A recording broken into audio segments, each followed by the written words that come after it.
Isang mapagpalang araw po sa ating lahat. Magandang araw at gabi po dyan sa mga silent viewers at solid supporters ng EDC. Mega love shoutout po at kamusta po kayo?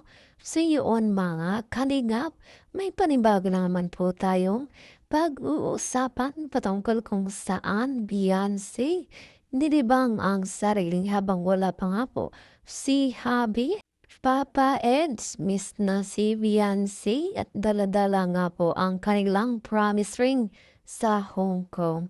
Yan nga po ang ating pag-uusapan maya-maya na lamang pero bago po yan, kung bago ka pa lang po sa aking munting YouTube channel, palike, share, and subscribe naman po at pakipindot na rin po ng notification bell para lagi po kayong updated sa aking i-upload na video. At paalala rin po, bago po tayo magbigay ng ating mga komento at opinion, itapusin po muna natin ang gawa ng video nang sa ganun nga po iakma po ang ating i-comment mga paringap.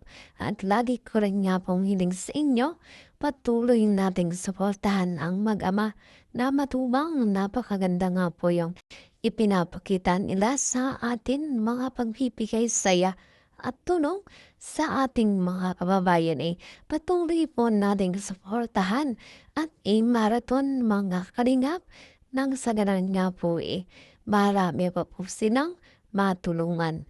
Lalong-lalo na nga po dyan yung mga kapos sa pangangailangan, imaling nga po nila at syempre huwag rin nating kalimutang suportahan ang kanilang may bahay. Walang iba kundi sina Ate Edna Vlogs at Jackie Tafia. Huwag po sana tayong magsasawang sumuporta mga kalingap. So yaan, balik tayo sa ating pag-uusapan at tatalakayin ngayong araw patungkol nga po kung saan Beyonce nilibang ang sarili habang wala pa nga po si Habi. Papa Eds, miss na si Beyonce at dala-dala nga po ang kanyang promise ring. At yan nga po mga kalingap, Beyonce natin ito nga po ang ginawa dahil habang wala pa nga po itong kanyang hobby, talagang nilibang niya ang kanyang sarili at namasyal nga po siya mga kalingap. At dahil nga po dyan napakaganda nga po yung ginawa ni Beyonce. At ito nga po mga kalingap ating silipin.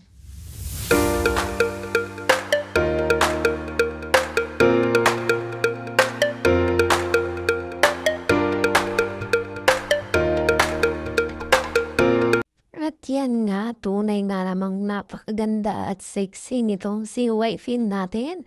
Kung kaya't love na ilang ang kanyang hobby, talaga namang kahit saan pumunta.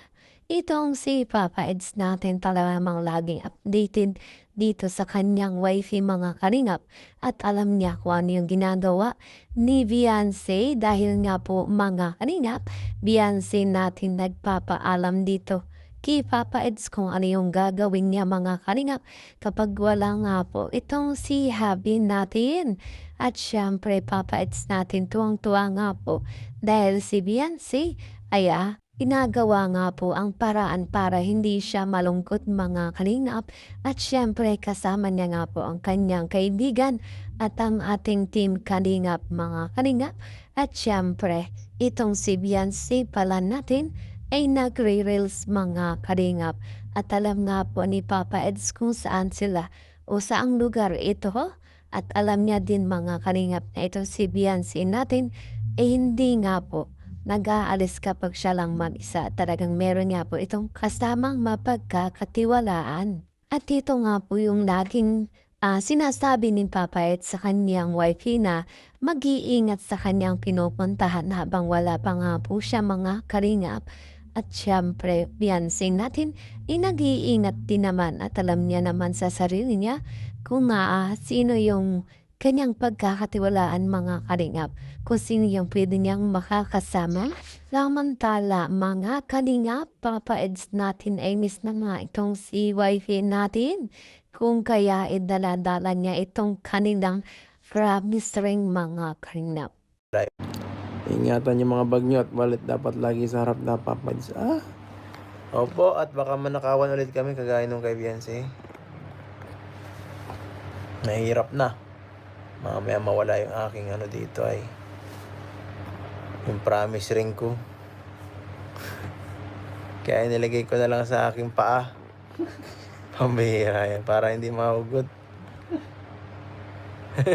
Pinadlakan mo pa. Pinadlakan ko ng nilagyan ko ng medyas at sapatos. Wala na Paano makakakuha yan. magagi? Hindi na makikita ng mga yung magnanakaw.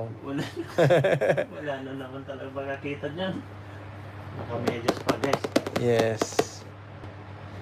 Grabe naman talaga itong si Papa Eds natin. Talaga namang pinag-iingatan niya ang kanyang promise ring. At dahil baka nga mawala mga karingap. At tulad nga po ng dati Beyonce nga po nawalan o nanakawan mga kalingap nung pagpunta nila doon sa Hong Kong. Pero ngayon mga kalingap, si Papa Eds nga po ang nakasama. Kung kaya itong promise ring dala-dala nga po ni Papa Eds natin. At pabiro nga pong sinabi ni Kalingap JP na pag-uwi nga po nila galing Hong Kong ay talagang magpapakasal na sila ni wifey mga kalingap. At syempre yan naman ay hindi natin basta-basta paniniwalaan muna mga kalingap kung hanggat wala pang sinasabi itong si Kalinga para patungkol dito. At syempre kung payag din ba itong magulang ni Beyonce at ganun din si Papa Eds natin. At syempre lalong-lalo na nga po ni Beyonce natin. At syempre kung hindi pa naman mga kalingap mangyayari, ay alam din naman natin sa tamang panahon at pagkakataon ay mangyayari yan. Kung kaya't mag-antay lamang tayo mga kalingap patungkol nga po sa kasalang magaganap ng EDC. At itong si Papa Eds din naman natin willing maghintay mga kalingap. Sinabi na nga po yan aantayin niya itong si Beyonce hanggang kung kailan nga po pwede na at handa na ang lahat mga kalingap. Kung kaya sa ngayon wag po nating madalain kung ano nga po ang desisyon o plano ng dalawa. At syempre yan nga po ang aking update na yung araw patungkol kung saan Beyonce naglibang-libang muna at nagpakasaya habang wala pa nga po ang kanyang hubby. At Papa Eds natin, dala-dala pala ang kanilang promise ring pa Hong Kong. At yan nga po mga kalingap, salamat po lagi sa inyong suporta at panonood sa aking vlog. Maraming salamat po mga kalingap.